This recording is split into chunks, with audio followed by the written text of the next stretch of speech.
เรากำลังจะไปวิกตอเรียค่ะเย้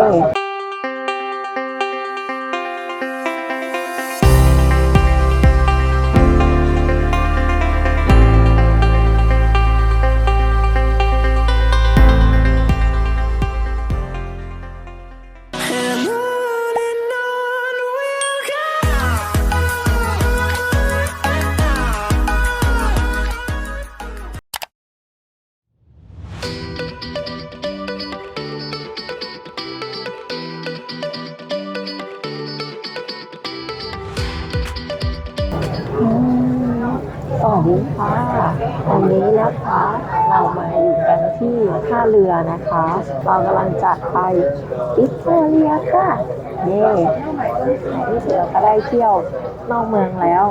เรากำลังจะไปเมืองวิกตอเรียนะคะซึ่งเป็นเมืองของบริติชโคลัมเบียนะคะค่ะตอนนี้เราอยู่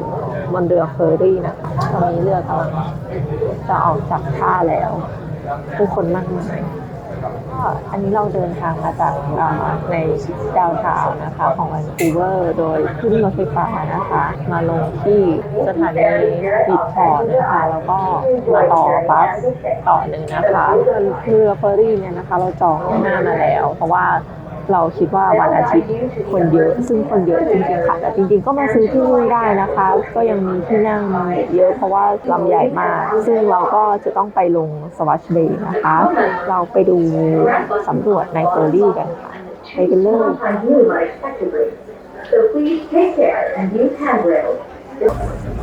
อันนี้เรามาสำรวจข้างในเฟอร์รี่นะคะตรงนี้ก็มีร้านอาหารอันนี้คือบรรยากาศข้างในนะคะแต่ว่าตอนนี้เราไม่ได้ยังไม่ได้ต่อแถวแบบยาวมากก็เลยแบบขอคิดด้วยนะคะว่าแบบจะต่อคิวดีไหมโอ้ยเรื่องวิวค่ะสวยมากมีทะเล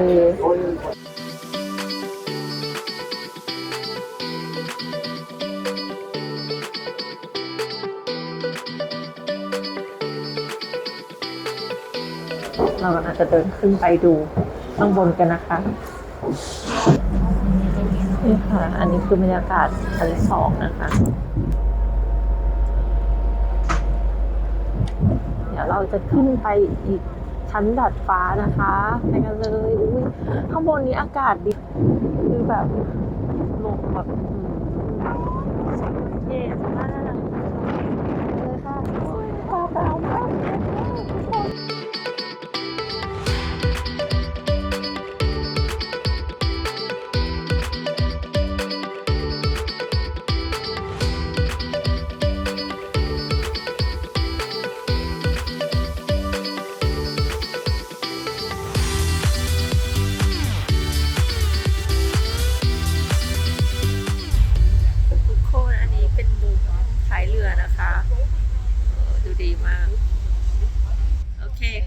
ตอนนี้ก็คือเราอยู่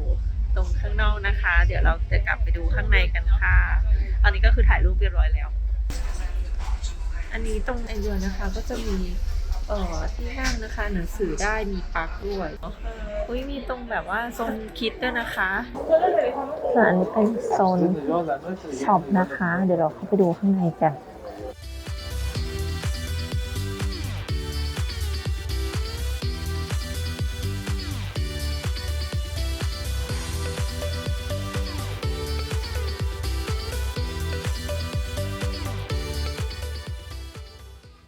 ทุกคนเราเจอนี่วิดีโอโซน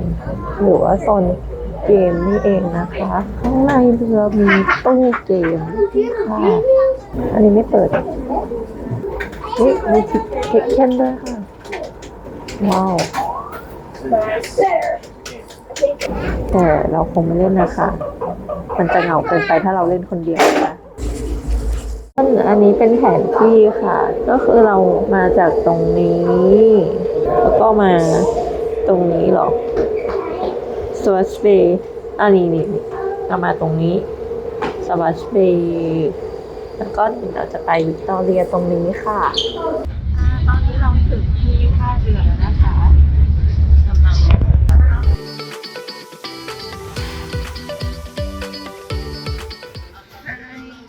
อันนี้ นี้เรามาอยู่ร้านชื่อร้านซาป้าบาร์อันนี้คือเมนู เดี๋ยวไปเลือกเมนูกันก่อนนะคะ อาหารมาแล้วค่ะทุกคน อย่าถามชื่อเมนูแฮปปี้นะ แต่ว่าชื่อเมนูมันยากมากเลยอะไม่เป็นไรหรอกเนาะ รู้แค่ว่าอันนี้เป็นพาสต้า อันนี้เป็นฟิช และอันนี้คือปีกไก่กับขนมปังเบคเทอริลานี่อะไรสักอย่าง จะเป็นภาษาฝรั่งเศสอะค่ะ เอาเป็นว่าประมาณนี้นะคะ ใช่ค่ะ เดี๋ยวมาชิมกันค่ะ อันนี้เป็นสปาเกตตี้นะคะ เป็นยังไงบ้างคะทับบี้ สั่งมาเข้ามากับตัวเป็นเนื้อปลาผัดน้ำเปรี้ยวๆนะน่าจะเป็นปลารสย่าง อันนี้เป็นชีสไม่ได้ค่ะ แต่มันอร่อยมากเลย อันนี้เหมือนทาโกะเลยเนาะทาโกะยากิไปอีก แป้งค่ะก็ส่วนอันนี้ไก่ทอดกระเทียมบ้านเราเลยจ้ะซอสนี่คือซอสเหมือนหมูทอดกระเทียมบ้านเราเลย แต่ว่าเขามีขนมปังเอามาจิ้มแต่ว่าการเอาขนมปังจิ้มกับเหมือนน้ำหมูทอดกระเทียมมันไม่ได้แบบขนาดนั้นนะ ชิมแต่คิดว่าอันนี้โอเค อันนี้เราว่าเฉยๆนะ เดี๋ยวเราชิมไก่นะคะจริง ไก่ทอดกระเทียมไก่ย่างแล้วทอดกระเพาะกระ เรา เที ไม่ ยม ทำกระเทียมอะทุกคนทำไงดี เอาเวรกรรม อันนี้ก็น่าจะขนมปังเฉยๆเนี่ยแหละค่ะอันนี้คือ the best ของเราค่ะโอเค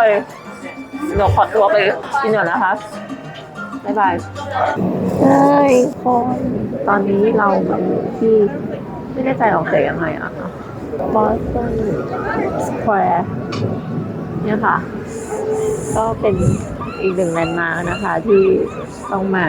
ก็จะเป็นแบบในเมืองจะเป็นตึกสไตล์ยุโรปนะคะ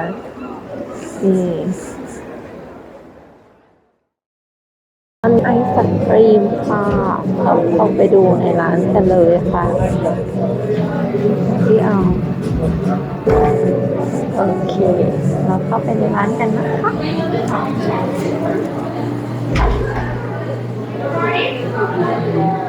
นี่คือบรรยากาศในร้านนะคะ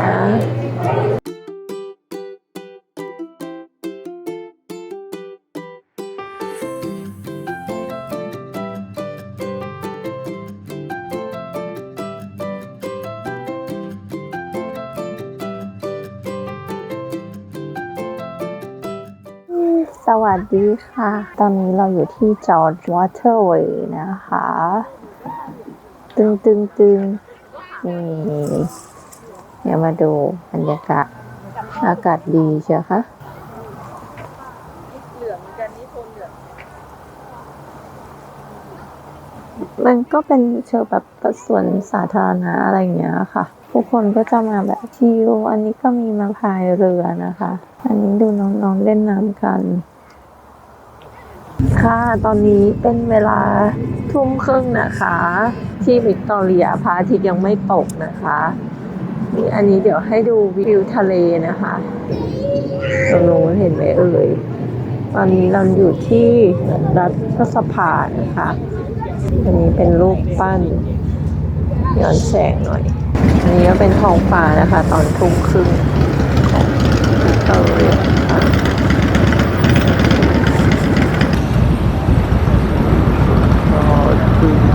อันนี้เป็นมุมตรงกลางนะคะ สวยเลยดูสิคะโอ้ท้องฟ้านี่ค่ะดูวิวว้าว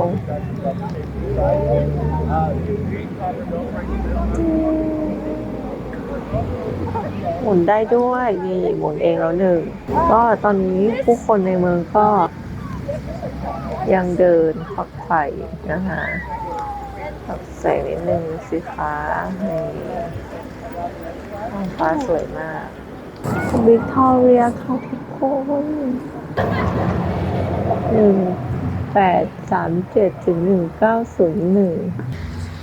เดี๋ยวเราเข้าไปดูตรงน้ำพุกันนะคะมุมนี้สวยจริงๆมุมนี้ก็สวยค่ะอยากเข้ามาใกล้ก็สวย ดอกไม้ก็เป็นโทนเหลืองส้มนะคะดูสดใสสวยมากเลยทำไมเซลฟี่ออกไปแล้วนี่เห็นไหมดูดิคะท้องฟ้าว้าว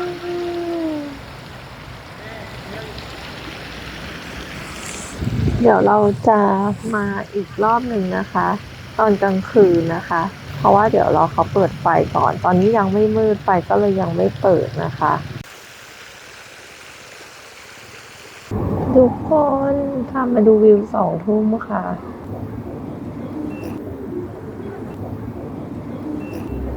อันนี้พระอาทิตย์กำลังจะตกแล้วแต่ก็ยัง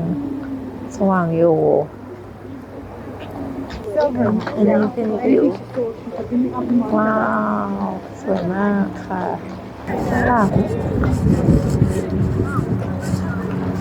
ตึกข้างหลังก็สวยค่ะตรงนี้ก็เป็นโรงแรมนะคะอันนี้เป็นอีกฝั่งนะคะอันนี้เป็นมุมมหาชน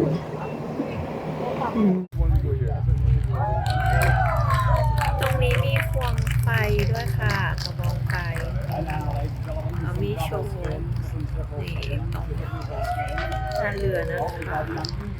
มุมนู้นนะคะมีแบบ Welcome to Victoria ด้วยค่ะนี่กำลังจะตกแล้ว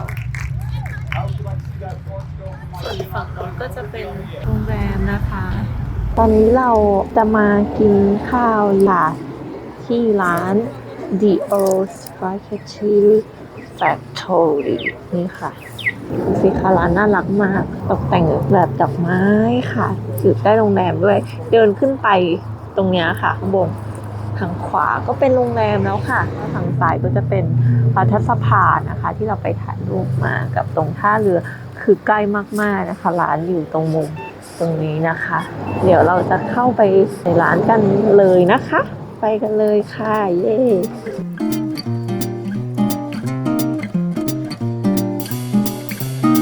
บรรยากาศในร้านนะคะ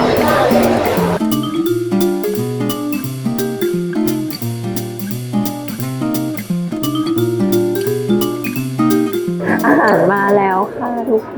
นช่วยแนะนำเมนูหน่อยได้ไหมคะนี่อะไรเอ่ย อะไรชิคเก้นเผ็ดเลยเขาไม่รู้อันนี้สตีมเมดมัสเซลนี่จะได้อยู่อันเดียวเพราะเป็นโทรศัพท์ อันนี้ขนมปังค่ะ มาแล้วค่ะอีก2 เมนู อันนี้อะไรเอ่ยตรงนี้ อันนี้ชาวเวอร์ซุป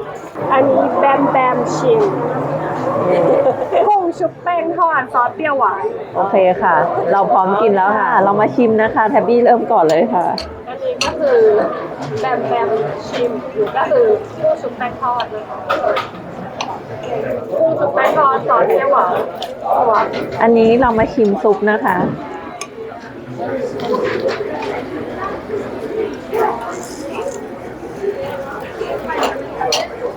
ขออนุญาตใช้มือนะคะ เพราะว่ามันตัดไม่ขาดซุปดีค่ะแทบบี้ต้องชิมหอยด้วยนะคะ หอยก็ได้ค่ะหอย สลับกันค่ะ ไอ้นี่หอยซ่อนอยู่ไม่นานหอยตัวได้เลย เป็นไงบ้างคะ หอยผัดแล้วมันใส่พริก มันแอบแบบมีรสชาติแปลกๆอยู่ ผัดกะเพราบ้านเราอร่อยกว่า มันแบบ ได้อยู่ แต่ไม่แน่ใจว่าต้องยังไม่ได้บีบมะนาว ไม่แย่แต่ไม่เลี่ยนถือว่าดี แต่รู้สึกชอบอันนี้มากกว่า ต่อไปเรามาชิมพาสต้ากันค่ะ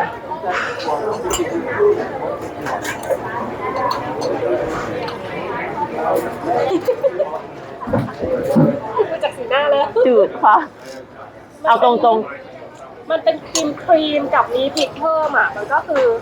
เลี่ยนนิดๆแล้วก็มีความเผ็ดหน่อย ๆ เอาจริงๆเราว่าจืด ขอชิมนี้ด้วย ๆเรื่องไหนดีสุดเนาะคนที่ชอบหอยข้าวบีบมะนาวน่าจะดีเลย จืดดีอันนี้ อันนี้มันดูเป็นเบคอนแล้วก็มันฝรั่ง อันนี้ก็ได้อยู่ กุ้งชุบแป้งทอดซอสเปรี้ยวหวานเลย ใช่ แต่ว่าถ้าแบบอันนี้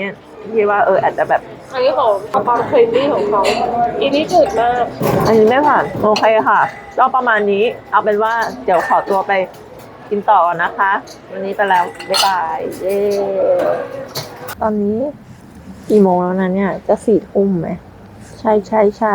กินข้าวเสร็จแล้ว แล้วก็ตอนนี้เรากลับมาดู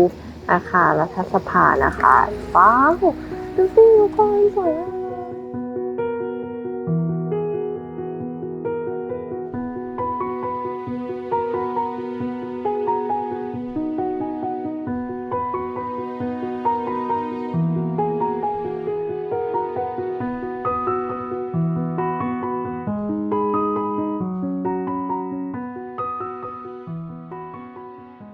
โอเคค่ะ ก็เดี๋ยวจะต้องกลับโรงแรมแล้วนะคะ จะจบทริปวิกตอเรียเดย์วันนะคะ เดี๋ยวบ๊ายบาย